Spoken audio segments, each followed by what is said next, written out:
उत्तर प्रदेश की उप मुख्यमंत्री ब्रजेश पाठक जी की पत्नी नम्रता पाठक जी इसमें अयोध्या में है और आज यहाँ पर सर्व ब्राह्मण महासभा का जो शपथ ग्रहण समारोह है यहाँ पे उस कार्यक्रम में मुख्य अतिथि के रूप में आई हैं। मैम, आप अयोध्या नगरी में आई हैं तो सबसे पहला एक सवाल है कि भगवान श्री राम टेंट से निकल कर अस्थाई भवन में, अस्थाई भवन से अब अपने भवन में विराजमान होने के लिए लगभग समय अब आ गया है। प्रधानमंत्री नरेंद्र मोदी के हाथों भगवान श्री राम के मंदिर की प्राण प्रतिष्ठा होनी है। कैसा ये दिव्य समय माना जाएगा, क्या मानती है आप इसको? देखिए, पहले तो श्री राम जी के चरणों को नमन करती हूँ, वंदन करती हूँ और आप सब उस समय का इंतज़ार कर रहे हैं जो 22 जनवरी को हमारे प्रधानमंत्री जी अयोध्या में आएंगे और हमारे राम लला जी एक स्थायी सिंहासन पे विराजमान होंगे। उसको हम लोग शब्दों में नहीं बयां कर सकते। आप देखिएगा उस समय कि हर भारतवासी जितने भी लोग देश विदेश से आएंगे सबकी आंखों में आंसू होंगे कि आज हमारे राम जी को एक जो सिंहासन स्थायी मिल गया है, जो हमारे प्रधानमंत्री जी ने एक बहुत दिनों से चले आ रहे प्रयास को जो सार्थक करके दिखला दिया है।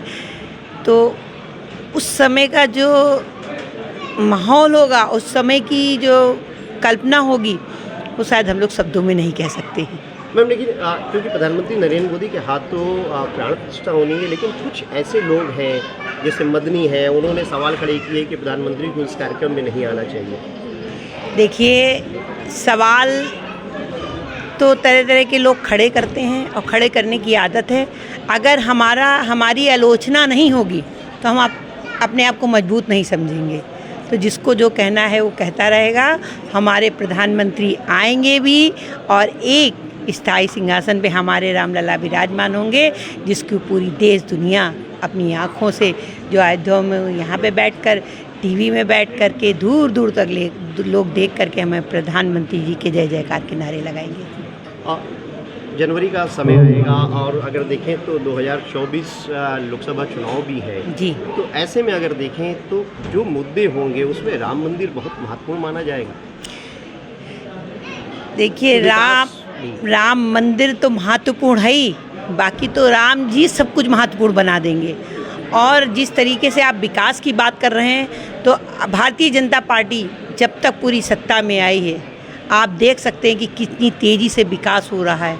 और यहाँ तो देख लीजिए हमारी बहनों को, जिन्होंने एक ब्राह्मण महासभा का खुद का आयोजन कर दिया, जिसमें हमारी नीरजा जी महिला प्रकोष्ठ की अध्यक्ष शपथ ग्रहण की है।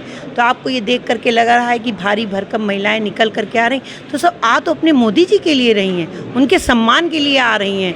तो बाकी तो सब राम ईश्वर हमारा सब संभाल के रखेंगे कि हमको आगे क्या करना है।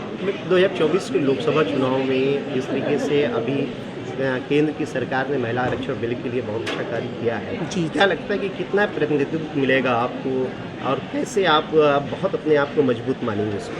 देखिए, प्रतिनिधित्व की बात आप करिए कि महिलाएं तो अपने में ही सशक्त हैं, अपने में ही ताकतवर हैं। आप देखिए ना, आपको देख के आज लग ही रहा होगा कि महिलाएं खुद स्वयं से निकल रही हैं।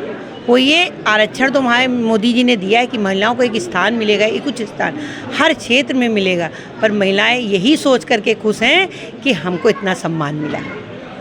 एक और है बीजेपी बनाम इंडिया, जैसे जो विपक्ष के लोग हैं कांग्रेस से लेकर और सब लोग इकट्ठा हो रहे हैं, क्या लगता है कि इसका प्रभाव क्या लोकसभा चुनाव में पड़ेगा क्या?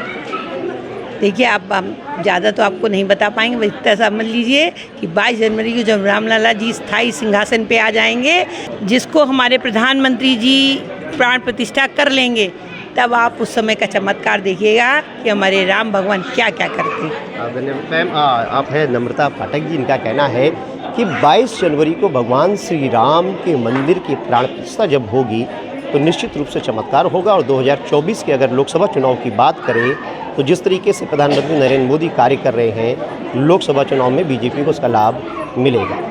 मनमीत गुप्ता, भारत एक्सप्रेस, अयोध्या।